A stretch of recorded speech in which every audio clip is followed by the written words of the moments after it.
दोस्तों पंजाब के एक शहर में एक लड़का जो मजदूरी का काम किया करता था। उम्र तकरीबन होगी उसकी 24-25 साल।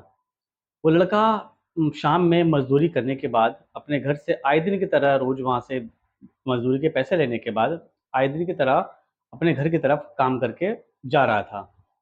इतने में पीछे से एक वैन आती है जिसमें 3 खूबसूरत लड़कियाँ जो उसके अंदर बैठी होती हैं वो उतरती हैं और उनके हाथ में एक पर्चा होता है। उस पर्चे को ये इस लड़के की तरफ बढ़ाती हैं और कहती हैं कि एक्सक्यूज़ मी भैया, क्या मुझे आप ये एड्रेस बता सकते हैं? लड़का जो है वो उस कागज़ को देखता है, उसमें कुछ लिखा हुआ होता है और उस लिखे हुए को देखकर लड़का कहता है कि मैडम मैं यहाँ पर नया-नया हूँ, मुझे इसके बारे में नहीं मालूम। इतना लड़का बोलता है, उसके बाद उसको अपने जिस्म में कुछ हरकत महसूस होने लगती है और उसके आँखों के सामने अंधेरा छा जाता है। दोस्तों, आखिर ये अंधेरा उसकी आँखों के सामने क्यों छाया? कौन थी वो लड़कियाँ और क्या उनका मकसद था? ये सब जानेंगे इस सस्पेंस भरी कहानी के अंदर। तो आपसे गुजारिश है कि आप सभी इस वीडियो को ज़रूर लाइक करें और इस चैनल को ज़रूर सब्सक्राइब करते हुए चलें। दोस्तों, जब इस लड़के के सामने अंधेरा छा गया तो ये अपनी सुध-बुध पूरी खो देता है और जब इसको होश आता है तो ये क्या देखता है, एक आलीशान सा कमरा है जिसके अंदर एक आलीशान मखमली बेड है और उस कमरे के अंदर हर एक चीज़ जो सुख-सुविधाओं से लैस थी वो सब उस कमरे के अंदर मौजूद थी और ये लड़का एक बेड के ऊपर पड़ा हुआ है।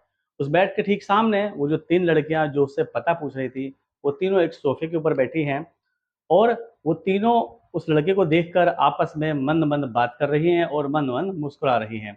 ये लड़का समझ नहीं पाता कि आखिर मुझे यहाँ पर क्यों लाया गया है और आखिर इनका क्या मकसद है। वो अपने जिस्म में थोड़ा-सा एक भारीपन महसूस करता है और उठने की कोशिश करता है लेकिन वो उठ नहीं पाता। जो वहाँ के जो सोफ़े के ऊपर सामने लड़कियाँ बैठी होती हैं, थोड़ी देर के बाद वो लड़कियाँ आपस में अपने कपड़े उतारने लगती हैं और कपड़े उतारने के बाद वो तीनों लड़कियाँ आपस में कुछ अश्लील हरकतें करने लगती हैं। ये लड़का जो बेड पे पड़ा हुआ है, ये सब चीज़ उनको देख रहा है और देखने के बाद बड़ा ही हक्का-बक्का है, बड़ा शॉक्ड है कि आखिर ये कौन है?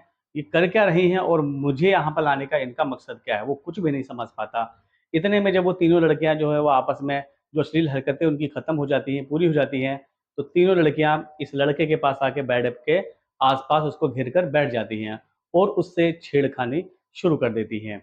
ये लड़का जो अब समझ चुका था कि शायद इन तीनों लड़कियों की जो नीयत है वो ठीक नहीं है, शायद अब मेरी इज़्ज़त के ऊपर खतरा है। दोस्तों, वो लड़कियाँ इसको छेड़ने लगती हैं, लेकिन जब लड़कियाँ देखती हैं कि ये लड़का कुछ रिस्पॉन्स नहीं दे रहा है, तो ये एक प्लान बनाती है और एक प्लान के अकॉर्डिंग एक गोली जिसको शक्तिवर्धक गोली कहते हैं, वो गोली लेकर आती हैं और एक लड़की गन पॉइंट पर इस लड़के से कहती है, या तो तुम ये गोली खा लो वरना मैं तुम्हें गोली से मार दूँगी।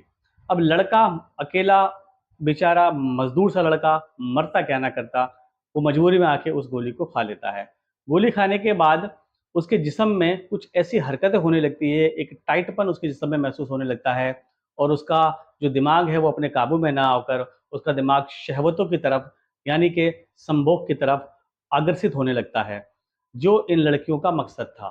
दोस्तों, ये जो तीनों लड़कियाँ थीं, ये लड़कियाँ अपनी हवस मिटाने के लिए आए दिन इस टाइप की काम किया करते थे जो उसने इस मज़दूर के साथ में करा। आज इस मज़दूर की बारी थी।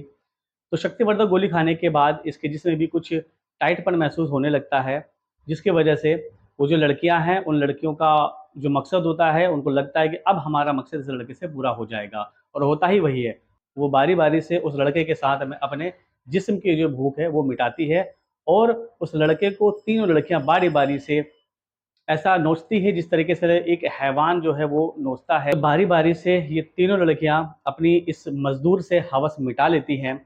तो ये लड़कियाँ उसके जो है हाथ-पैर वो बाँध देती है और वापस आकर बेड के ऊपर बैठ जाती हैं। आपस में तीनों लड़कियाँ कुछ बातें करती हैं, तो ये लड़का जो अब तक एकदम शांत हो चुका था, एकदम थक चुका था, इसकी हालत जो है वो बेकार होती जा रही थी। बहरहाल इन लड़कियों ने इसका जो हाथ-पैर है वो बाँध दिए और हाथ-पैर बाँधने के बाद इसको वापस उसी जगह पर छोड़कर आ जाती है जिस जगह से ये इसको लेकर आई थी।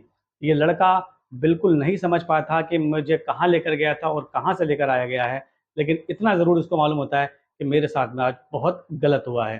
दोस्तों, वो सोचता है कि ये बात मैं जाकर पुलिस स्टेशन में दिखाऊँ, अपनी रिपोर्ट जो है वो दर्ज कराऊँ। ये बात सोचकर वो पुलिस स्टेशन की तरफ बढ़ता ही है, लेकिन जैसे ही थाने के पास में पहुँचता है, उसके कदम अचानक रुक जाते हैं और ये सोचता है कि मैं क्या वहाँ पर बात करूँगा, क्या उनको बताऊँगा, क्या लोग मेरा यकीन कर पाएंगे, क्योंकि मुझे मालूम ही नहीं है कि लड़की मुझे कहाँ लेकर गई थी और कहाँ से लेकर आई है। तो ये सब बातें सोचकर वो मन बनाता है कि नहीं, मैं रिपोर्ट दर्ज नहीं करवाऊँगा। वो वापस उल्टे पैर अपने घर पहुँच जाता है और घर पहुँचने के बाद अपनी फैमिली वाले से सारी बात बताता है। धीरे-धीरे ये बात जो मोहल्ले वाले लोगों तक पहुँचती है और लोगों की उसके घर पर एक भीड़ लगनी इकट्ठी हो जाती है। सब उससे कहते हैं कि तुम जाओ और एफआईआर रिपोर्ट दर्ज वगैरह कराओ, लेकिन वो लड़का साफ मना कर देता है। धीरे-धीरे ये बात जो है वो मीडिया के अंदर पहुँचती है।